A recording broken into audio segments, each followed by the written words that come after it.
Una vez más, gracias por su asistencia, que nos han bendecido. Algunos teníamos contacto solamente por internet y pues hemos tenido el privilegio y la bendición de saludarlos y de ver cómo Dios está prosperando sus corazones, sus almas, toda su vida, y eso nos da mucho gusto, porque Pablo oraba para que los cristianos crecieran en el conocimiento de Dios, en la sabiduría de Dios. Entonces, eso es una bendición, saber cuando los hijos de Dios crecen, maduran y dan fruto. Esa es una bendición del Señor, de verdad. Entonces, a otros pues que han venido de lejos, también pues bienvenidos, y a todos los que nos escuchan por internet, que me estaba reportando Héctor Ursúa, que es el operador de la página, junto con Artemio, que hay muchísima gente alrededor del mundo escuchando las conferencias. Entonces le damos gracias a Dios, ¿verdad? Porque siempre hay gente que está abierta a la predicación del Evangelio. Entonces, en esta hora, yo quiero invitarle a que abra su Biblia en Mateo 24, versículo 38. Mateo 24, 38. Vamos a hablar hoy el tercer tema de esta conferencia. La conferencia es como en los días de Noé. Esta es la tercera. La mayoría de ustedes estuvieron en la mañana. Y estamos viendo las características que había en los días de Noé, antes de que el diluvio llegara a la tierra y pues arrasara con todos. Jesús lo dijo, que su venida iba a ser, una de las señales es que los días serían, ¿cómo? Como en los días de Noé. Y vamos a ver Mateo 24, 38. Este tema es el número 3. Para los que anotan, se titula El divorcio y el Dios de la música. El divorcio y el Dios de la música. Mateo 24, 38 dice así: porque como en los días antes del diluvio, aquí está hablando Jesús, estaban comiendo y bebiendo, casándose y dando en casamiento. Esta otra característica de los días de Noé es la siguiente: inició el deterioro del matrimonio. El caos en el matrimonio comenzó a manifestarse producto de la maldad del hombre. Sabemos que el plan de Dios para el matrimonio pues es eterno, y este comenzó a verse afectado por la corrupción moral que los hombres del tiempo de Noé comenzaron a manifestar. En Génesis 4:19, allí la Biblia nos menciona al primer bígamo de la historia. Se llamaba Lamec. Génesis 4:19 dice: y Lamec tomó para sí 2 mujeres. El nombre de la una fue Ada y el nombre de la otra Sila. Aquí vemos la primera transgresión de la ley del matrimonio. Vemos el inicio de la práctica de la poligamia. Todas las transgresiones a las instituciones de Dios, a la palabra de Dios, a la voluntad de Dios, siempre van a producir corrupción, siempre van a traer miseria y siempre van a provocar dolor, siempre, siempre, siempre. Jesús dijo que la gente de los tiempos de Noé estaban casándose y dándose en casamiento. Fíjate, es interesante porque Adán y Eva, pues Dios los casó y ellos transmitieron a sus hijos lo que era el matrimonio, la familia. Dios le había dado a Adán su esposa, ellos lo transmitieron, empiezan a correr las generaciones y aparece Lamec aquí. Y él dijo, bueno, pues sí, Dios dijo que el matrimonio, pero resulta que me gusta Ada y me gusta Sila. Y tomó 2, dice. Entonces, esta frase, esta expresión de Jesús de casándose y dándose en casamiento, es una expresión que habla acerca de casamientos múltiples, pero de una misma persona. Dios fue, sabemos, el que instituyó el matrimonio. Conocemos las escrituras del Génesis capítulo 2, versículo 21, que dice: entonces Jehová Dios hizo caer sueño profundo sobre Adán, y mientras éste dormía, tomó una de sus costillas y cerró la carne en su lugar. Y de la costilla que Jehová Dios tomó del hombre, hizo una mujer y la trajo al hombre. Dijo entonces Adán: esto es ahora hueso de mis huesos y carne de mi carne. Esta será llamada varona, porque del varón fue tomada. Déjeme leerle los mismos textos, pero en una versión. Dios habla hoy y se lee de esta manera: entonces Dios el Señor hizo caer al hombre en un sueño profundo, y mientras dormía le sacó una de las costillas y le cerró otra vez la carne. De esa costilla Dios el Señor hizo una mujer. ¿Cuántas? Una. Y se la presentó al hombre, el cual al verla dijo: esta sí es de mi propia carne, esta sí es de mis propios huesos. Se va a llamar mujer porque Dios la sacó del hombre. Adán se puso feliz cuando Dios le dio a su esposa, porque es el plan de Dios para el ser humano, formar una familia. En Hebreos capítulo 13, versículo 4, conocemos este texto, dice: honroso sea en todos el matrimonio y el hecho sin mancilla, pero, dice, a los fornicarios y a los adúlteros los juzgará Dios. El mismo versículo, pero en la versión Biblia al día, se lee de esta manera: tengan todos en alta estima el matrimonio y la fidelidad conyugal, porque Dios juzgará a los adúlteros y a todos los que cometen inmoralidades sexuales. La gente que vivía en los tiempos de Noé comenzó a casarse en múltiples ocasiones. Comenzaron a corromper una institución que es sagrada, una institución que no es exclusiva de ninguna iglesia. Antes de la iglesia ya existía el matrimonio. Y comenzó el deterioro, comenzó la corrupción en los tiempos de Noé. Déjeme darle unas estadísticas acerca del divorcio aquí en México. No puedo hablar de todos los países, voy a hablar de México. Estamos en México. Y usted va a notar una constante en el crecimiento. Por ejemplo, en 1970, dicen las estadísticas, que de cada 100 parejas que se casaban, 3 se divorciaban. Pasan 35 años y llegamos al año 2005, donde las estadísticas arrojaron que de cada 100 parejas que se casaban, se divorciaban 12. Escúcheme bien, el año pasado, en 2008, de cada 3 parejas que se casan, 1 se divorcia. Esto me muestra a mí un crecimiento realmente notable, espantoso, que me hace ver que la profecía de Jesús, de que su venida iba a ser caracterizada, entre otras cosas, porque la gente se casaba y se daba en casamiento, se casaba y se daba en casamiento. Se calcula, según las estadísticas, que el 30% de las madres en México, 30% de todas las madres, son madres solteras. Es un índice altísimo. Esto significa, escuche, que el 60% de los niños mexicanos viven sin uno de sus padres. A todo esto hay que agregarle que ya se aprobó, gracias a nuestros sabios legisladores, el divorcio express. Eso es un divorcio, una clase de divorcio que en 8 días ya te puedes divorciar y estás listo para casarte. En muchos países alrededor del mundo ya se legalizó. Tengan control de ese niño, por favor, para que no distraiga a las personas que están alrededor. Gracias. Alrededor del mundo, este divorcio express ya se ha aprobado por los congresos de los diversos países.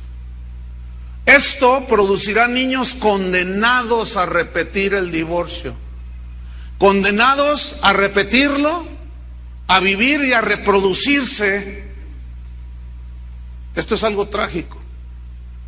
La profecía de Jesús, hermanos, se está cumpliendo ante nuestros propios ojos. No podemos estar ciegos ante las evidencias palpables. Nuestro Señor Jesús, no sé cuántos lo están esperando, pero está muy cerca, mucho más de lo que imaginamos. Pero hay un punto muy importante que es lo más trágico: el divorcio entre los cristianos evangélicos. Fíjense que hasta hace muy poco tiempo el divorcio en los cristianos evangélicos era casi nulo.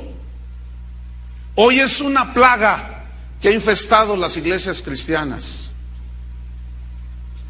Aquí mismo en esta congregación no hace mucho, uno de los pastores, Antonio Ortiz, me dijo: oye, pastor Chuy, me dice, ¿has notado que de tantos matrimonios, aquí se casan muchas parejas, hay muchos jóvenes, mucha gente? Y dice: ¿has notado que el índice de divorcios es casi cero? Estoy hablando de unos 5 años atrás. Le digo: pues no había notado eso, pero qué bueno, ¿no? Pues da una satisfacción saber que se casan y permanecen fieles, siguen creciendo, tienen sus hijos. Y yo estoy ahora experimentando algo muy hermoso en mi vida ministerial, que es algunos que yo presenté, algunos hijos de los primeros que se convirtieron en esta congregación, que ya va para 27 años. Algunos de sus hijos yo los presenté al Señor. Bueno, crecieron y ahora he presentado los hijos de sus hijos. Esa es una satisfacción muy hermosa, ¿no? Poder ver de pronto, pues yo te cargué unos de este tamaño. Y ahora presentamos a sus bebés. Pero escúcheme bien, de 5 años para acá me tiene muy preocupado lo que estoy viviendo en mi propia congregación. ¿Qué será, oiga? ¿Qué será? Recibo por otro lado decenas de correos preguntando que si se pueden divorciar. Pastor, ¿me puedo divorciar? Así me preguntan. ¿Pero por qué te quieres divorciar? No, pues es que ya no me gusta. Ah, ya no te gusta. Oye, ¿eres cristiano? ¿Eres nacido de nuevo? Claro, dicen. Increíble, ¿no? Hay una página en internet que se llama despuesdeldomingo.com. Anótenlo. Despuesdeldomingo.com. Es una página de un hermano en la Argentina. Y él inserta allí en su página algo que a mí me dejó aterrorizado. No solo del divorcio entre los cristianos. Él trata el divorcio en el ministerio, en los ministros, en los que estamos pastoreando y dirigiendo la casa de Dios. Pastores divorciados, es el título que él inserta ahí en su página. Y déjenme compartirles algo de lo que dice allí. Por mucho tiempo, dice este hermano, el divorcio marcó el final del pastorado para muchos ministros. Hoy día, la postura de las principales denominaciones con respecto a este asunto se ha ablandado de tal manera que cada día vemos más pastores divorciados en las iglesias de todo el país. Él habla de la Argentina. Pero algunos de ustedes vienen de los Estados Unidos, ¿no? Allá está peor la cosa. Pero aquí en México, aquí en la ciudad misma. Este es un tema del cual no se habla mucho, pero es alarmante la cantidad de pastores que continúan dirigiendo sus congregaciones a pesar de su fracaso matrimonial. La lista a continuación contiene los nombres de algunos famosos evangelistas y ministros que están divorciados, los cuales siguen activos en sus ministerios, es decir, al frente de sus iglesias, predicando en la televisión. Estos son de los más conocidos, pero les aseguro que este fenómeno está ocurriendo, dice esta página, en todos los niveles y a través de todas las denominaciones cristianas. No les voy a leer la lista. Ya estaban unos así, ¿verdad? No les voy a leer la lista. Si le interesa saber, ahí busque esa página y otras más que están ahí dando información. Una nota importante. Yo aquí en este momento no estoy discutiendo si es legítimo o no el divorcio. Ese no es el punto aquí. Porque hay casos en que es legítimo para una mujer, por ejemplo, que es engañada. ¿Sí o no? Yo no estoy hablando de eso. Lo que yo estoy enfatizando es que el divorcio es una característica semejante a los días de Noé. Ese es mi énfasis aquí. No si es legítimo o no. Y por favor no me manden correos diciendo, no, aquí el punto no es si tu caso es legítimo, justo o injusto. Aquí lo que yo estoy mencionando y enfatizando es que esta característica se está multiplicando. Ese es el punto, ¿de acuerdo? Entonces, ¿qué tenemos que hacer nosotros, los hijos de Dios? Por favor, bueno, esto es como un ruego, lo siento así de parte de Dios, del Espíritu Santo, de que cuidemos a la familia. Cuidemos la familia, hermanos. Que Dios nos ayude, que Dios nos guarde. Hay por todos lados, casi no hay día en que no escucho un reporte o alguien que me habla, pastor, pasó esto, pastor. Hay cada caso tan dramático. Pastor, ¿qué hacemos? Correos que me envían. En nuestra congregación el pastor se ha metido con 3 mujeres.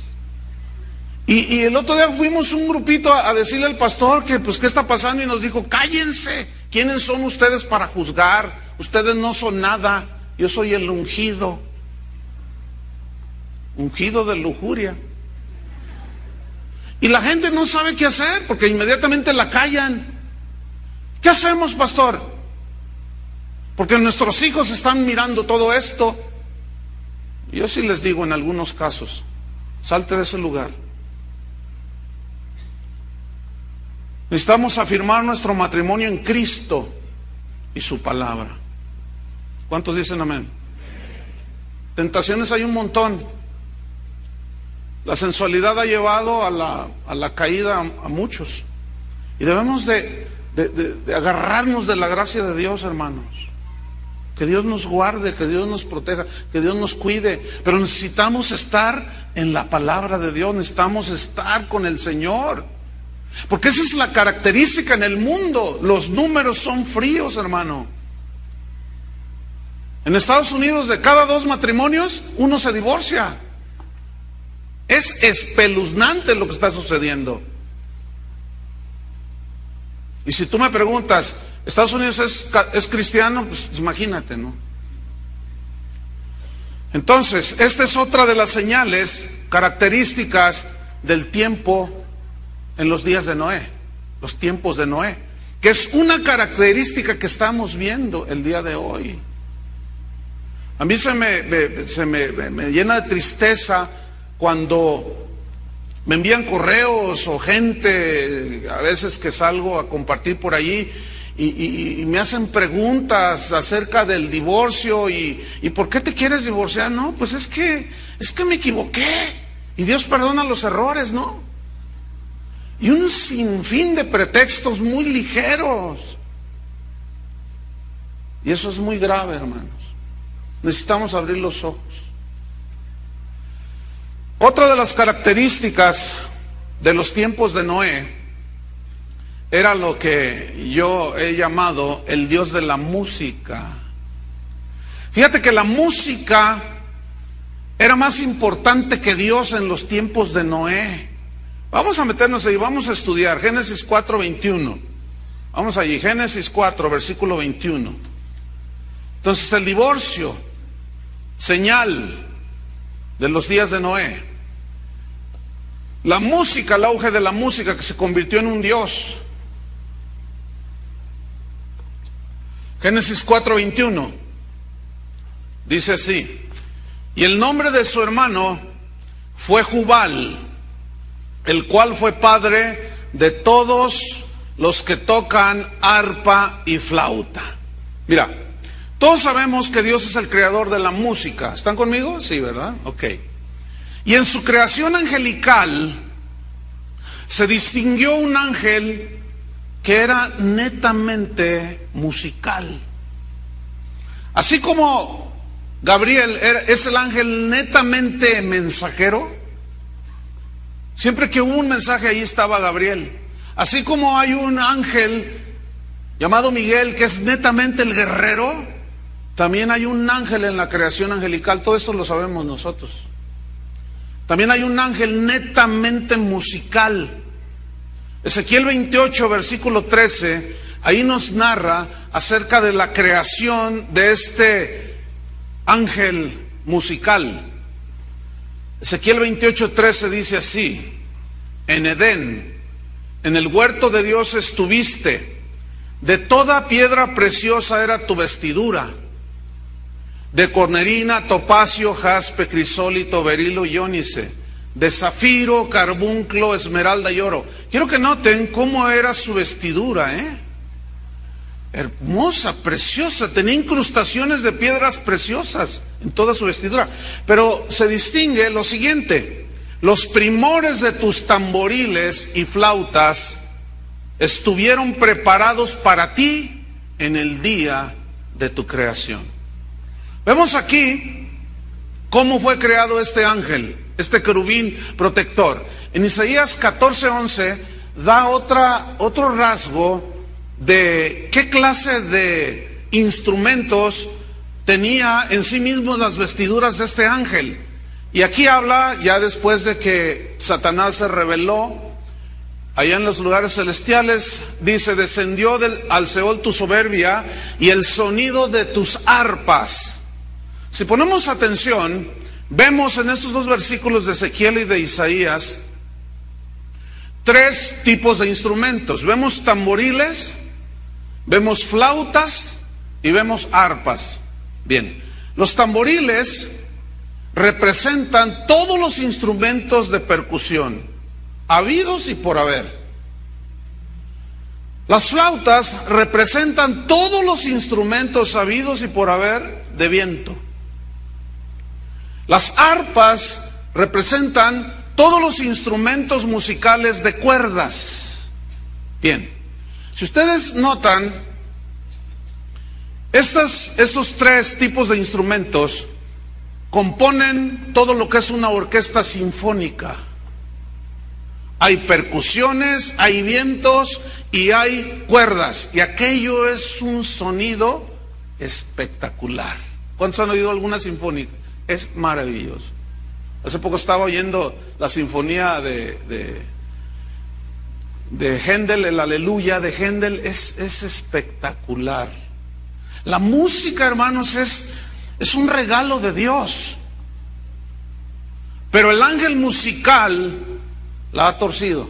Ese es el problema con este asunto de la música. Entonces, es importante notar el por qué la Biblia menciona que Jubal fue el primer músico en la tierra. Fue el primer músico en la tierra. Y si la Biblia lo menciona, así como menciona que Lamec tuvo dos mujeres, así como menciona que Caín mató a su hermano, etcétera, etcétera, es importante notar esto. ¿Por qué la Biblia menciona que Jubal fue el primer músico aquí en la tierra?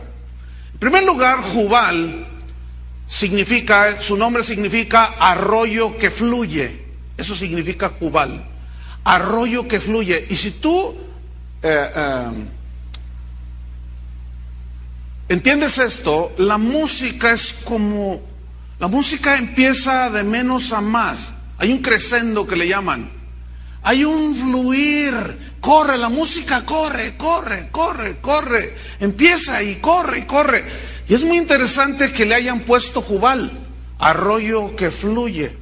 Bien, en los tiempos de Noé, lo que hubo fue una explosión de la música, pero con una característica: que la música de Jubal no fluía hacia Dios. Así como la ofrenda de Caín no fue aceptable ante Dios, así como la bigamia de Lamec no era aceptable delante de Dios, tampoco la música de Jubal fue aceptada por Dios. Era una música que no fluía hacia Dios. Esa música que Jubal estaba produciendo y componiendo solamente era para complacer sus sentidos naturales, su sensualidad. Hablamos de eso en la mañana. Es que la música, hermanos, ¿quién no canta? El mundo se despierta, se acuesta con música, música, música, música. ¿No es cierto? El ser humano también somos musicales por excelencia. ¿A qué ser humano no le gusta la música? En todas las culturas hay expresiones musicales de todo tipo. Entonces, vemos aquí un crecimiento en la música, pero no era una música para glorificar a Dios, sino era una música para acompañar su comer y beber, sus fiestas. ¿Cómo utiliza el mundo la música? Simple y sencillamente para complacer sus sentidos naturales, su sensualidad. Ahora, vamos a ver por qué. ¿Saben que hubo dos Enocs? La Biblia nos habla de que hubo dos Enocs. Hubo un Enoc, hijo de Caín, y hubo otro Enoc, hijo de Jared.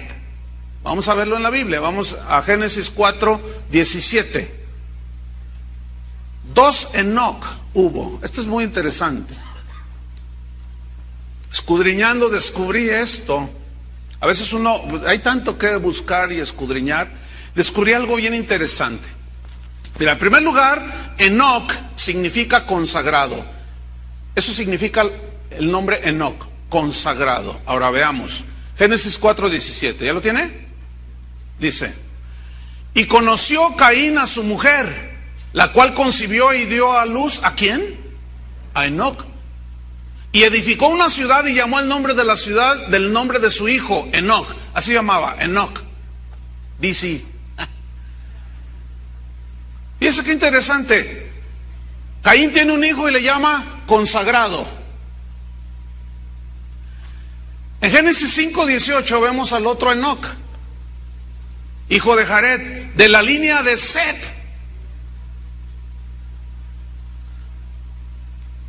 De esa misma línea del rey David, de los hijos de Dios. Dice Génesis 5:18, vivió Jared 162 años y engendró a Enoc.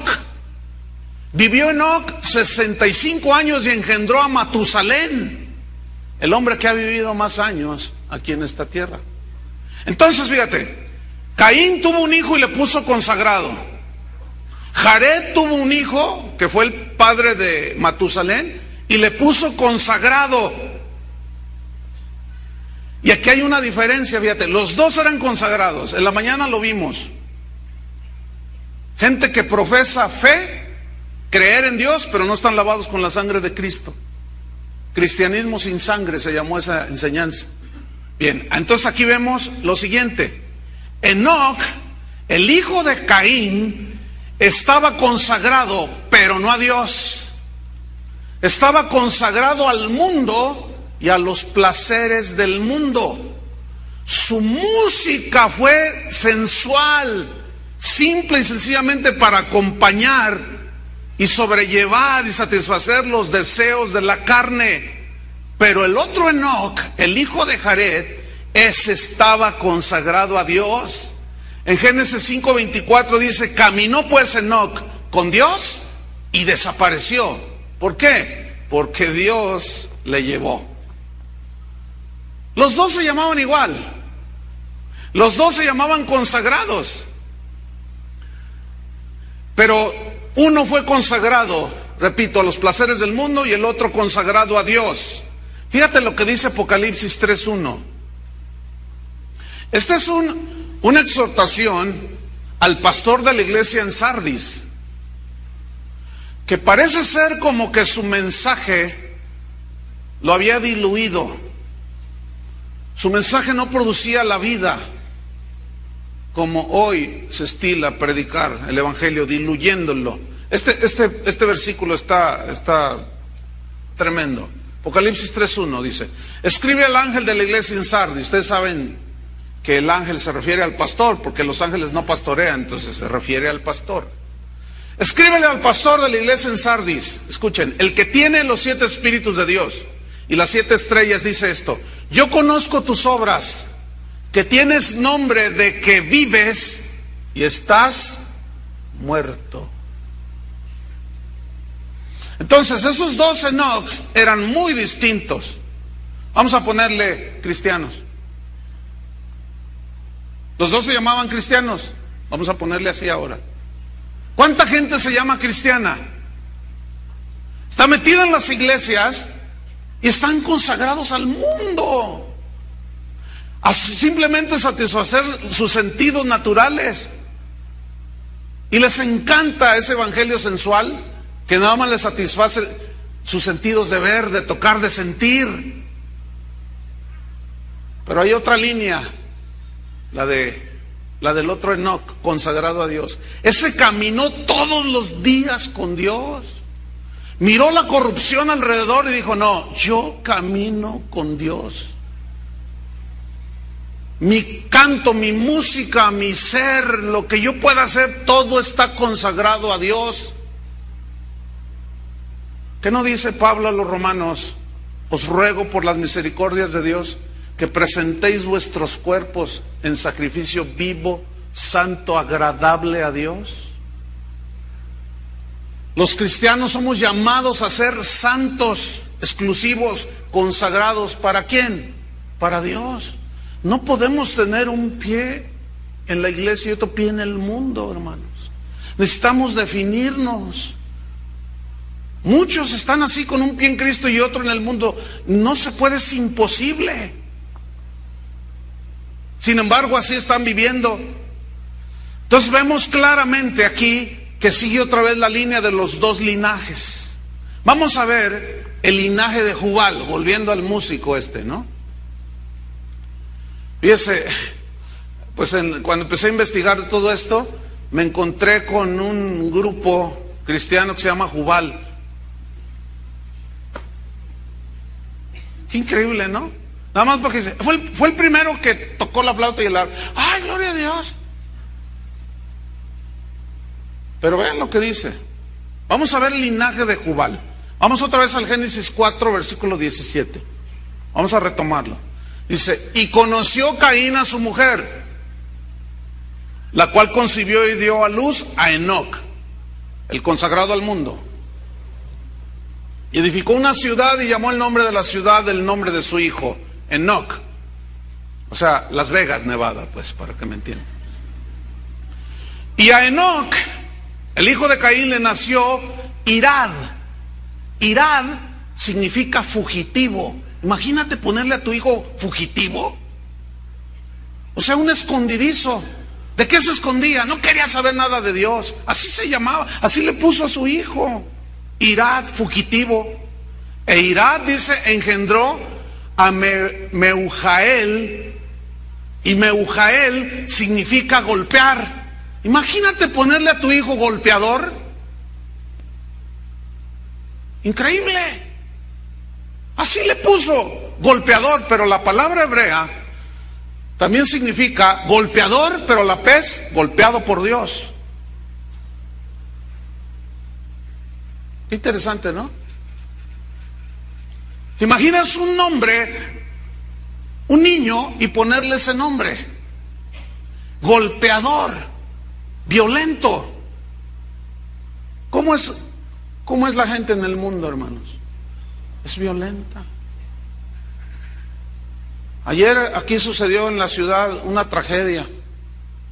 Unos malandrines estaban enfrente de una casa y sacaron unos spray de esos de pintura y empezaron a grafitear la pared de una casa que acaba de pintar un señor de 45 años aproximadamente. Y entonces él los vio por la ventana y salió: oigan, dice, por favor, dice, no hagan eso. ¿Saben qué hicieron? Lo golpearon hasta matarlo. ¿Hasta dónde vamos a llegar, hermanos? Sigue la línea. Esos son hijos de este. Y Mehujael Meujael, engendró a Metusael. Aquí dice el diccionario que es un significado incierto, no se sabe. Pero Metusael engendró a Lamec. ¿Quién fue Lamec? El primer bígamo. Pero fíjate, este Lamec, que fue engendrado por Metusael, el nombre Lamec significa, fíjate lo que significa, joven fuerte, joven fuerte. Y este nombre, según la raíz arábiga, dice el diccionario, habla de una fortaleza por la confianza que se tiene en uno mismo, no una confianza en Dios. Entonces aquí nos habla que este Lamec era un hombre autosuficiente y soberbio, se creía fuerte, dueño del mundo y de todo. Había una confianza en sí mismo, no en Dios. Se sentía fuerte, sólido. Pues ese Lamec, versículo 19, tomó para sí 2 mujeres. El nombre de la una fue Ada. ¿Sabes qué significa Ada? Placer o belleza.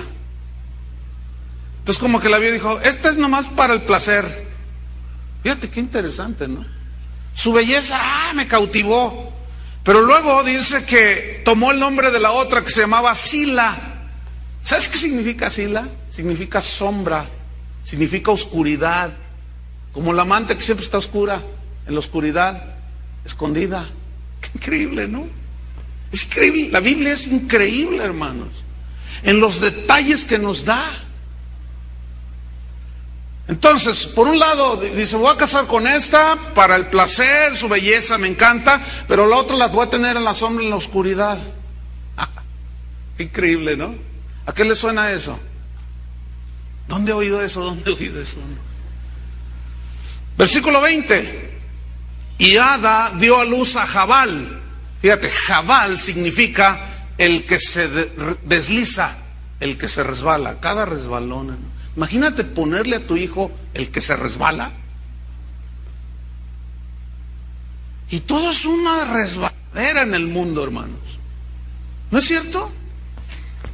Todo el problema de los seres humanos es de conducta. ¿Por qué? Porque erramos el blanco, erramos el blanco. Pero continuemos.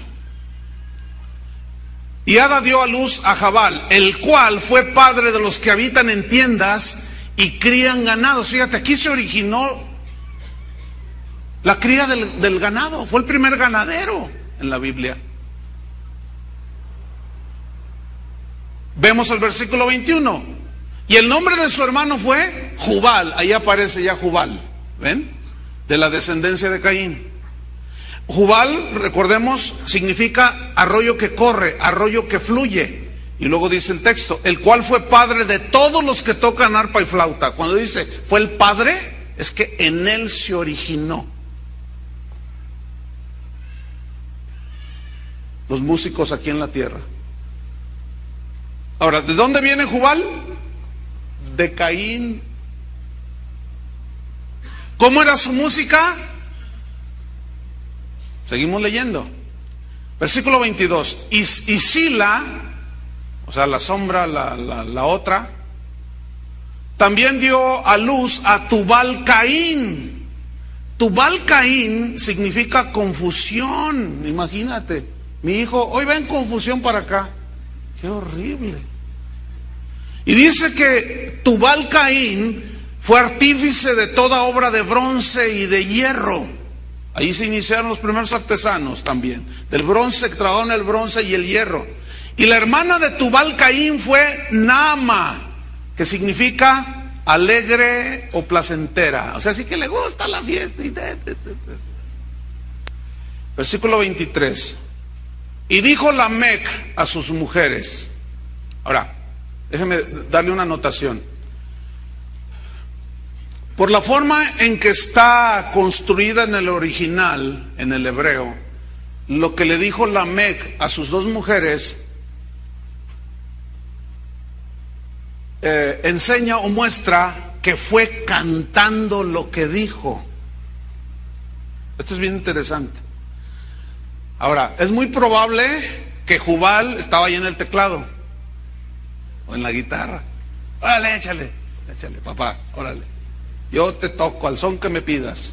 Entonces fíjate lo que dice. Y dijo Lamec a sus mujeres, que repito, lo dijo cantando: Ada y Sila, oíd mi voz, mujeres de Lamec. Acuérdate, el autosuficiente, el soberbio es el que se creía fuerte, ¿verdad?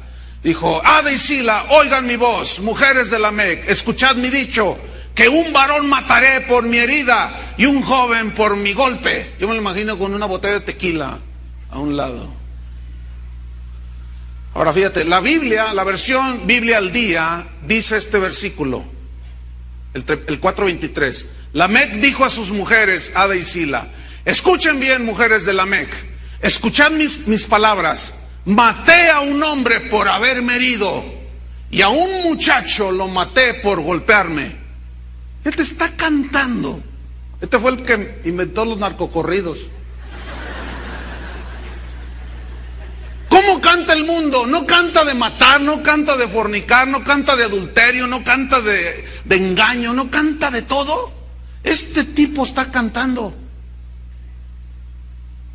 El que me tocó ese lo maté, dice, por haberme herido, y a otro muchacho lo maté por haberme golpeado. ¿De qué hablan los corridos mexicanos? De todo. ¿De qué hablan todas las canciones alrededor del mundo? De todo. Versículo 24, en esta versión: y si 7 veces será vengado Caín, Lamec en verdad 70 veces 7 lo será. Fíjate, el canto de Lamec expresa su arrogancia, expresa su venganza y su fuerza bruta. ¿Saben que por medio de la música podemos decir lo que queramos? La gente, los músicos en el mundo y ya los músicos dentro de la iglesia están diciendo lo que les da su gadarena gana. Dicen algunos que están consagrados como Enoch. Los dos son consagrados. Pero bueno, ahorita vamos a examinar un poco más. Aquí vemos pues que Lamec está expresando con música su venganza, su arrogancia, su autosuficiencia, su fuerza para destruir y matar. Él fue el que inventó la canción esa de El Rey. Sigo siendo el rey, yo soy el rey. No tengo trono ni reina, ni nadie que me comprenda, pero sigo siendo el rey. Y hago lo que quiero, y mi palabra es la ley. ¡Ay! Hasta me dan ganas de ponerme un sombrero mexicano. La música, hermanos, es un elemento influyente de una manera poderosa en los seres humanos. No puedo hablar un estudio sobre la música así como quisiera. Nada más basta decir por ahora esto. Pero la música tenía una influencia poderosísima en la generación, en los tiempos de Noé, de la gente que vivía en los tiempos de Noé. Bueno, la música en la generación actual es exactamente como en los días de Noé. Hoy.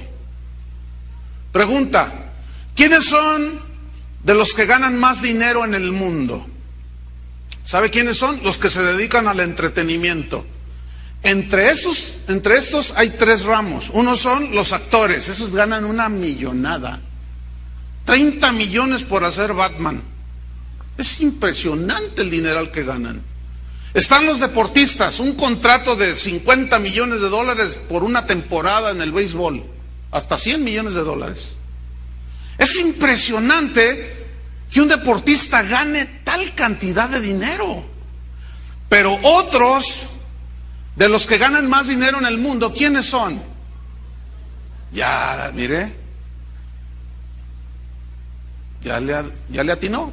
Los músicos, exactamente, los músicos. Pregunta: ¿qué es lo que mueve al mundo? Respuesta: la música. ¿Quiénes son los más influyentes en el mundo? Los músicos. Ellos pueden decir cantando lo que quieran. Pueden hablar de política, hablan de sexo, de drogas, de rebeldía, de sexo, de adulterio, de celos, de todo lo que ellos quieran, pueden hablar y te lo dicen cantadita. La fama de un músico en el mundo le da la plataforma para opinar de cualquier tema, aunque sea un total ignorante, ¿eh? Ya nomás porque ganaron no sé cuántos premios, vendieron 10 millones de copias, ya se sienten con la autoridad para hablar de política, de ecología, de filosofía, y son unos expertos en todo, porque la soberbia que se cargan los hace tener esos desplantes. Así son los músicos en el mundo, ¿sí o no? No están muy convencidos porque algunos todavía son fans, como un famosísimo pastor norteamericano que acaba de decir y declarar que él es fan de una cantante que es lesbiana. Y él tiene una de las iglesias más grandes en los Estados Unidos, tiene 40,000 miembros. Y lo dijo públicamente: no, yo soy fan de fulana de tal, dijo.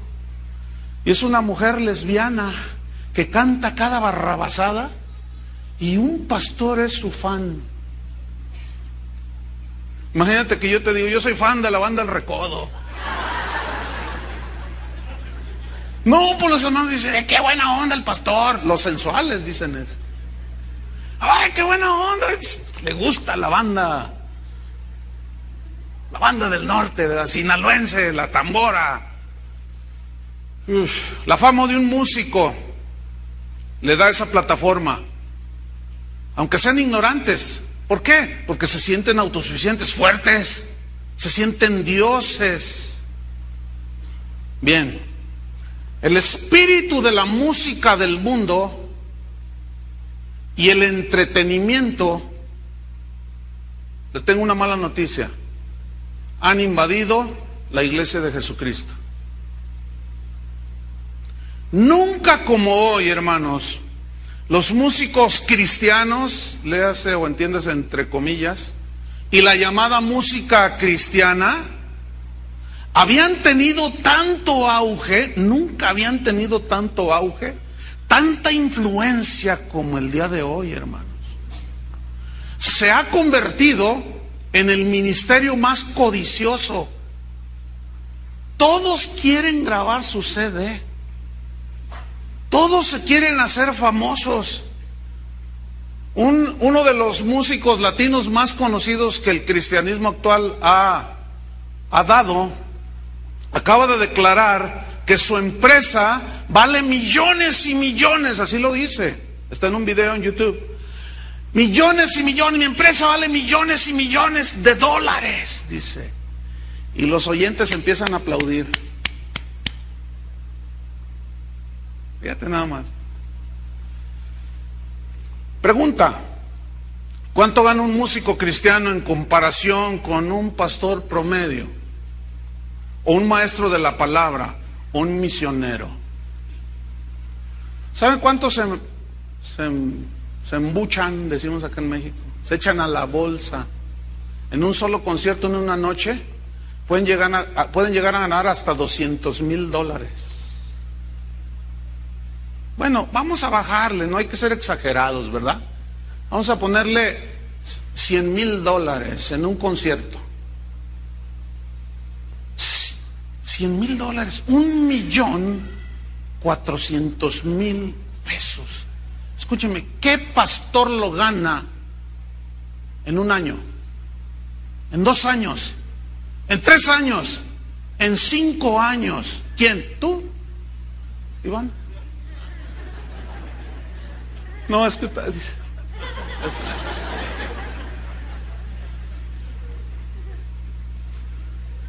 Hoy le dan una pleitesía al músico cristiano. Lo tratan como si fuera Jesucristo mismo. Son intocables. Los tratan con una delicadeza. Les permiten de todo. Así como los fans en el mundo de sus artistas mundanos les permiten todo. Cuando el rey del pop, andaba en problemas por acusaciones de violación a niños, entrevistaban a los fans y ellos contestaban, les decían: ¿tú qué opinas? A mí no me importa su vida, a mí lo que me importa es su arte, su música. ¡Oh, es su música! Exactamente el mismo espíritu ha penetrado en los fans de los cantantes cristianos. Esa oídos, o sea, voz de cuello, todo mundo sabe la vida que llevan muchos de ellos. Sin embargo, pregúntale a los cristianos qué piensan. Te voy a decir: no, nadie es para juzgar. A mí su música me lleva al tercer cielo. Y otros todavía se aceleran más y dicen: me lleva hasta el séptimo cielo. No, en cuanto yo lo oigo, no. Su música me ha cambiado. ¿Qué? Su música me ha cambiado, dicen.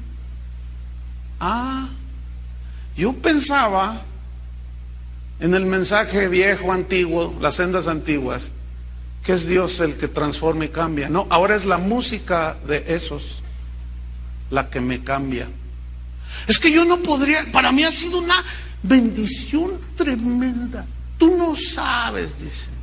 Mira, hermanos, lo que estoy hablando, yo anduve metido en eso. Sé lo que estoy diciendo. Además tengo autoridad para decirlo, porque lo confronté infinidad de veces.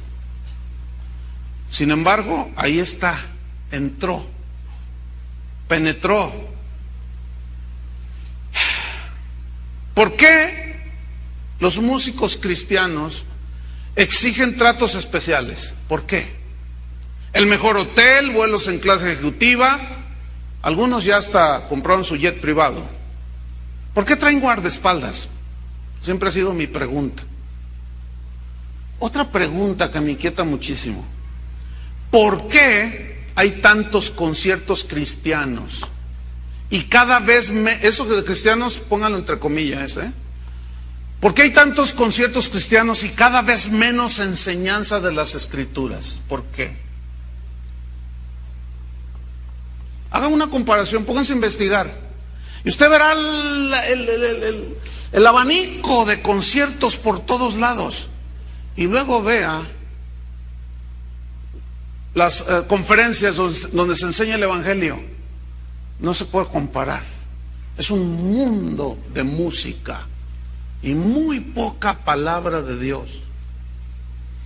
Hay otra pregunta que yo lanzo en este momento alrededor del mundo.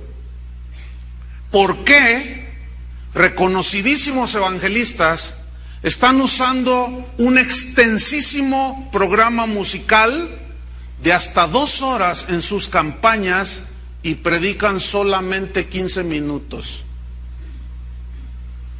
Yo no quiero que me lo respondan ellos a mí, que se lo respondan a Dios. ¿Por qué? ¿Por qué creen ustedes, hermanos? Porque la música sigue teniendo un poder impresionante. Y no importa que los cantantes famosísimos que fueron al mundo y hoy supuestamente son cristianos, vivan doble vida, no importa. Lo que importa es atraer a la gente. Imagínate grandes nombres en los grandes conciertos y en las grandes ciudades alrededor del mundo, en las grandes orbes alrededor del mundo.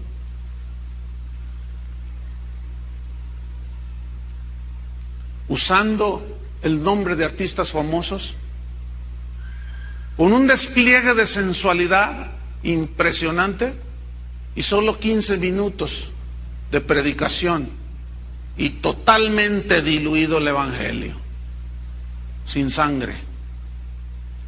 Así está hoy, hermanos. Otra pregunta para todos los músicos alrededor del mundo, cristianos: ¿por qué están quitando de sus canciones la palabra Jesús?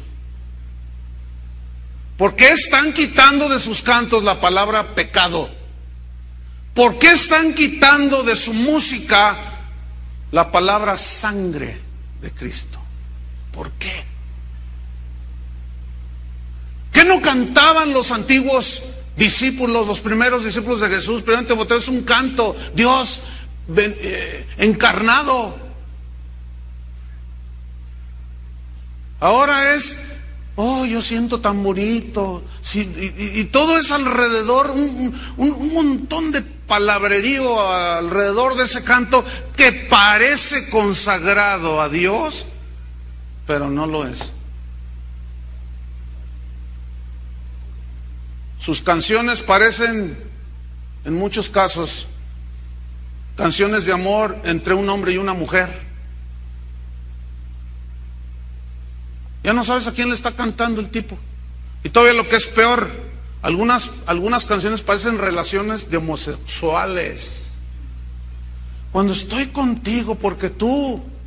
Y están dirigiéndose a un hombre, según ellos a Dios. Ahora, yo no lo dudo que sea Dios. Pero ¿por qué no dicen Dios? ¿Por qué no dicen Jesús? Entonces tú los oyes ahí cuando estoy a solas, en la intimidad contigo, y tú dices, ¡ay! Entonces dicen, ¡ay, no seas exagerado! Le está cantando a Dios. Escúchenme bien. Si esa canción la escuchan allá en el mundo, ¿ustedes creen que los mundanos van a decir, ¡ay, Dios! Van a decir, ¡qué buena está esta rola! Mira, mi amor, me encontré esta rola. Le va a decir un homosexual a otro, te la dedico a ti. Y ahí está el cristiano cantando. Porque él dice que le canta a Dios, pero ¿por qué le quitó el nombre de Jesús? Yo creo entender por qué. Porque se quieren congraciar con el mundo. Quieren penetrar el mundo para recibir sus premios. Les encanta. La sensualidad desborda por todos lados dentro de la música cristiana. De lo que menos se canta hoy es de su palabra, ¿sí o no? Puras experiencias personales. Entonces hay un desequilibrio espantoso, hermanos. Y de la música, que es un medio, ahora se ha hecho un fin en sí mismo. Y se ha convertido en el Dios de la música. Impresionante, a mí me impresiona todo esto. ¿Por qué músicos cristianos hablan de ecumenismo, de política y de los que se les pega la gana, y cada vez menos hablan de la palabra de Dios? ¿Por qué? Respondan. ¿Por qué? La respuesta es porque estamos como en los días de Noé, entregados totalmente al entretenimiento, al placer de los sentidos, a la sensualidad, y la música nos arrulla y nos lleva a lugares celestiales. Algunos que a veces empiezan a dormir o que no ponen atención a lo que uno dice, comienzan a decir, entonces ¿estás en contra de la alabanza? Ay, por el amor de Dios. Porque hay cada hermanito que la verdad hay que tener mucha paciencia. Por supuesto que no. Hay una música consagrada a Dios, ¿sí o no? Hay una música que definitivamente adora a Dios y exalta sus atributos. Y no habla simplemente de que te vi detrás de la luna y que quién sabe cuánto rollo. Vergonzoso todo eso. Pero hay música consagrada a Dios. Yo conozco mucha también. Pero en comparación con la otra, se está quedando abajo, hermanos. También hay músicos consagrados a Dios. Los conozco, me consta, los veo. Pero también hay un montón de músicos que no están consagrados a Dios. Ni su música está consagrada a Dios. Están consagradas a la sensualidad y a la obtención de dinero nada más. Eso es todo. Simplemente pues compare el número de conciertos, ya lo mencioné, y de actividades musicales con el número de seminarios de la palabra, y el número es abismal, ¿eh? Satanás, el ángel musical, ha logrado hechizar a la iglesia con el espíritu de la música. Y ha logrado que la usemos como un fin en sí mismo y no como lo que es solamente un medio. El cristianismo de hoy gira, escúchenme bien, nadie me puede contradecir esto porque las evidencias ahí están. Pero el cristianismo de hoy gira alrededor de los conciertos, ¿sí o no? Gira alrededor de los cantantes que nos cantan al oído melodías con letras positivas y se olvidaron de la palabra de Dios, del mensaje de Dios. Hemos terminado haciendo fiestas alrededor de los becerros de oro que nosotros mismos nos hemos fabricado. ¿Saben por qué? Porque la profecía de Jesús se tenía que cumplir, como en los días de Noé. Para finalizar, abra su Biblia en Amós capítulo 5, versículo 21. Ahí vamos a ver cómo es que Dios mira la música que supuestamente es para Él, cuando los que le cantaban eran unos corruptos, mentirosos y fraudulentos. Amós capítulo 5, versículo 21 dice: aborrecí, aquí está hablando el Señor, aborrecí, abominé vuestras solemnidades. Hay una versión que dice vuestras fiestas.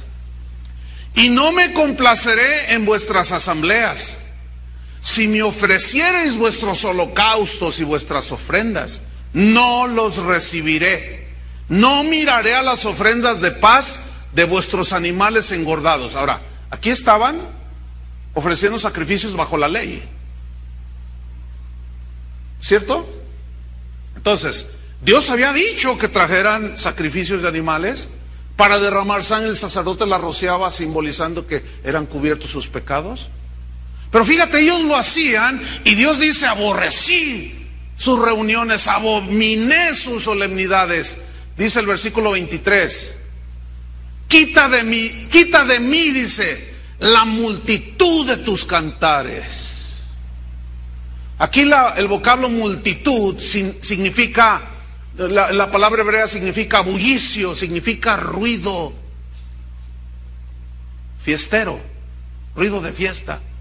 Quita la multitud de tus cantares, el bullicio, el ruido de tus cantares. Aquí la palabra cantares significa tocar, cantar tocando instrumentos, porque se puede cantar a capela o sin instrumentos, pero aquí habla de cantar yendo por muchos lados, paseando, tocando instrumentos musicales. Esa es la definición de la palabra cantares, que es la palabra hebrea shur.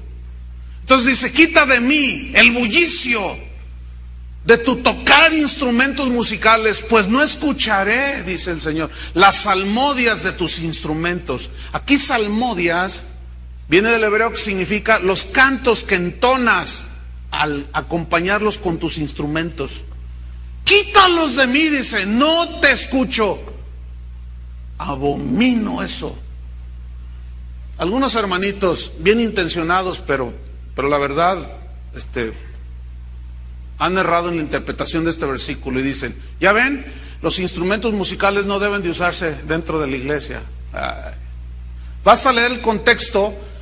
No está rechazando la música con instrumentos, está rechazando la doble vida y los cantos con instrumentos que le cantaban al Señor. Ese es el pleito de Dios. Y debo decirles y recordarles, sigue siendo el mismo pleito de Dios hoy. Tengo 20,000 ejemplos, no voy a dar uno solo, y de casos que a mí en lo personal me constan, de dobles vidas. Pero nomás se suben al teclado, nomás se suben a la guitarra, nomás se suben a la administración y se transforman y ponen cara de Juan Diego. Pero nomás se bajan y son como Caín, son como Jubal. Por esto no me quieren muchos músicos actuales. Dicen que yo digo estas cosas por envidia. Bueno, que digan lo que quieran, no importa. Versículo 24, Amós 5:24. Pero corre el juicio como las aguas, y la justicia como impetuoso arroyo. Capítulo 6 de Amós, versículo 3. Fíjate cómo Dios les habló, Oh vosotros, dice, que dilatáis o extiendes el día malo y acercáis la silla de iniquidad para sentarte allí en la iniquidad, en el pecado. Fíjate el 4, Amós 6:4. Duermen en camas de marfil. ¿Qué? ¿Camas de marfil? ¿Con cabeceras de marfil? ¿Sabes que el marfil es de lo más caro que hay? Y así viven en un lujo ofensivo, como lo vimos en la mañana. Voluptuoso, sensual.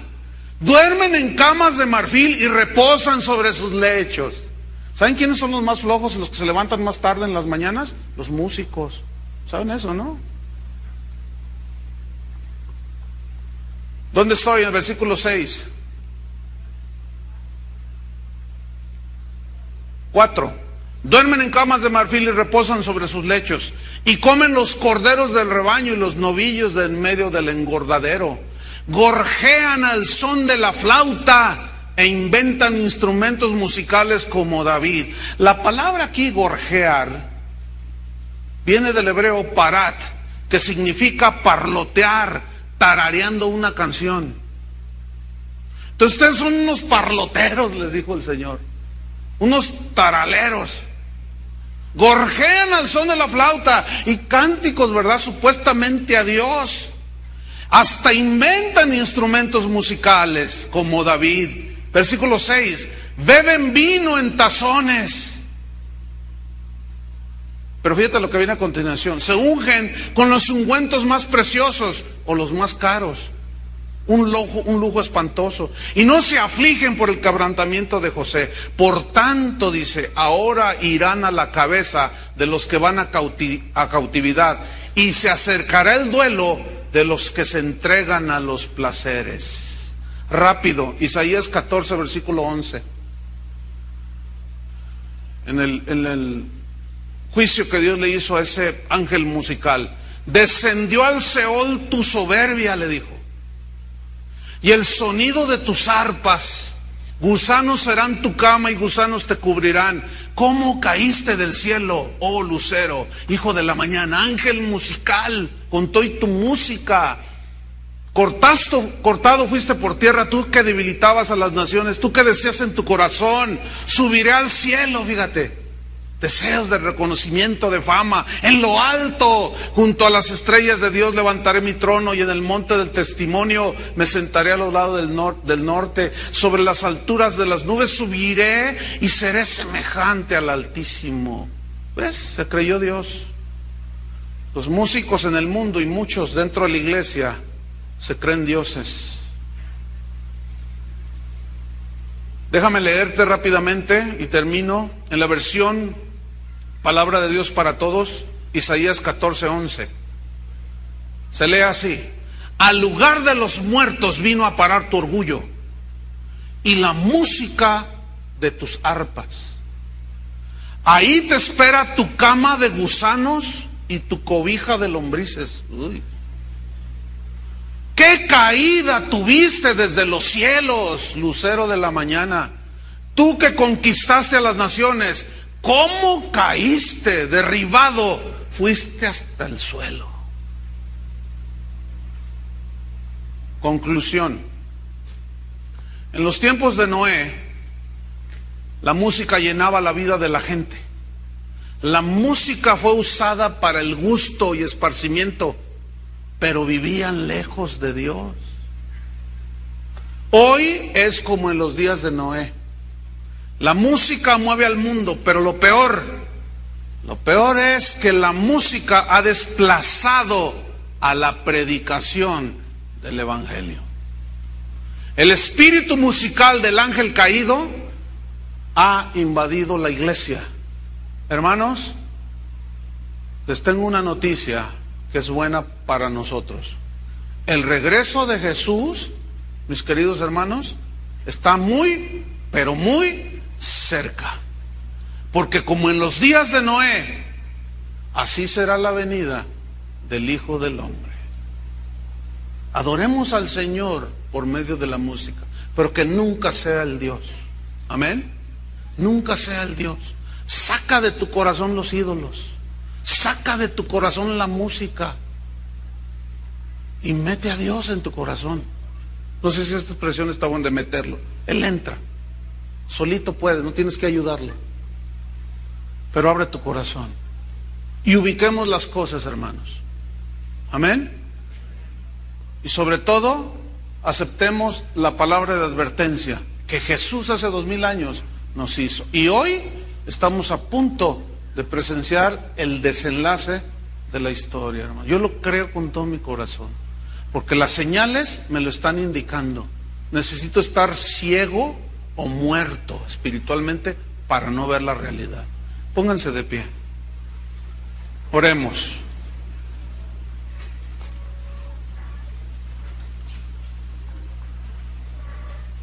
Los invitamos a que mañana sigan las últimas 3 conferencias. Que bueno, viene el desenlace con 3 temas impresionantes. Cierra tus ojos. Señor, te damos gracias. Te damos gracias porque desde el inicio tú tenías un plan para el hombre, que formara una familia, que tuviera hijos, pero que estos hijos fueran consagrados y dedicados para ti. Pero la maldad creció, se multiplicó. Y comenzaron los hombres a pisotear tus estatutos, tus principios, como Lamec, como Caín, como Jubal. Y hoy, después de tantos siglos en la historia, vemos cómo esas cosas se están repitiendo. Señal de que pronto estás a tu regreso, Señor. Hace no muchos años nos espantaba ver lo que estaba sucediendo allá afuera en el mundo, que se caía en pedazos. Hoy todo eso ha penetrado la iglesia. Cristianos divorciándose y volviéndose a casar. Pastores divorciándose y volviéndose a casar. Qué tremendo es eso. Señor, ayúdanos. Hubo un Enoc consagrado al mundo, pero hubo otro Enoc consagrado a ti, que caminó contigo. Y tan indigno era este mundo de que pisara esta tierra que te lo llevaste. Eso me habla de que Enoc, el padre de Matusalén, es un prototipo del cristiano que camina en medio de la corrupción, y un día su Señor vendrá por él y nos llevará. Caminemos con Dios, hermanos. Caminemos la vida de justicia, cubiertos con la sangre del Cordero, en el camino angosto que nos lleva a la vida. Adoremos al Señor con todo nuestro corazón. Sí, usamos la música, usa guitarras, teclados, panderos, sí, pero que cuando lo hagamos nos esté respaldando una vida íntegra, recta, sin codicias deshonestas. Oh Señor, pon la mano en el hombro de tu vecino ahí y ora por él. Dile: Señor, guarda a mi esposo, guarda a mi esposa, a mis hijos. Ayúdanos, Señor. Los tiempos son peligrosos, son malos. Hemos entrado a la última hora de la noche la parte de la noche más oscura,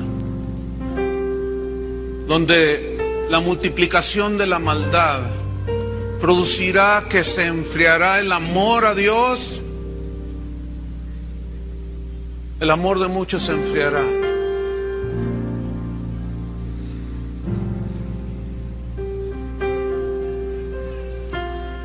Y apostatarán.